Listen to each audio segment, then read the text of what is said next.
What is up, CSP fam? This video podcast is where we will discuss video and graphic ideas that help you approach marketing by using storytelling. All this we try to do in 5 minutes or less. So with some time elapsed already, let's dive right in.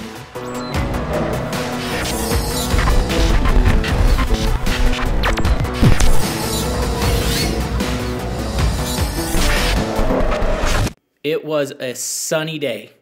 I was driving my Pontiac Aztek, and don't you dare judge. I know I have a thing for ugly cars.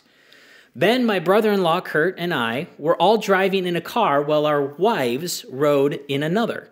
It was a road trip across South Dakota to the Black Hills. On the way, of course, we had to stop at Wall Drug. There are a number of trinkets and all sorts of things you definitely do not need. But in a brash moment, to commemorate our trip, we bought ourselves some of those cheap plastic switchblade combs. You know the ones I'm talking about, the ones you get out of a vending machine or a prize at a county fair. Now, before you judge, you have to remember I'm the type of guy who drives a Pontiac Aztek. But there was something behind that purchase, something deeper. You see, we were all experiencing life on the open road together. We were free.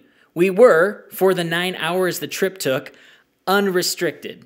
The windows were down, the scenery was the open road, and the air was fresh.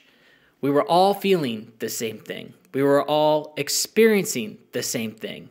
And we were all expecting the same thing: freedom. And as an act of freedom and complete stupid male immaturity, we needed to do something to commemorate the trip, unhindered by the no from our wives or "why would you buy that?" For us, we needed to do something, and that was to buy these cheap plastic combs to remind us of the trip. You see, just like we've been talking about the last few weeks about the 3 questions to ask, what do you want people to feel, know, and do? This road trip was exactly that.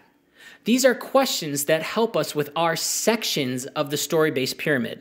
For Ben, Kurt, and I, we felt joy of being together. We knew this wasn't going to last forever, but we needed to do something to make it stick in our minds.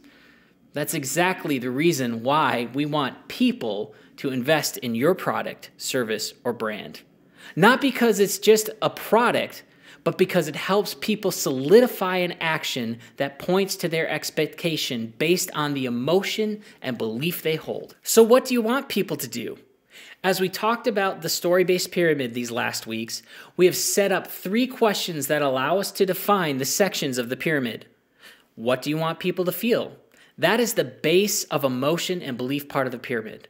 What do we want people to know? That sets up the expectation portion of the pyramid. And what do we want people to do?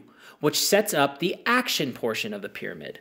What we want people to do is probably what you thought about first. It's usually where a lot of people start, and that's okay.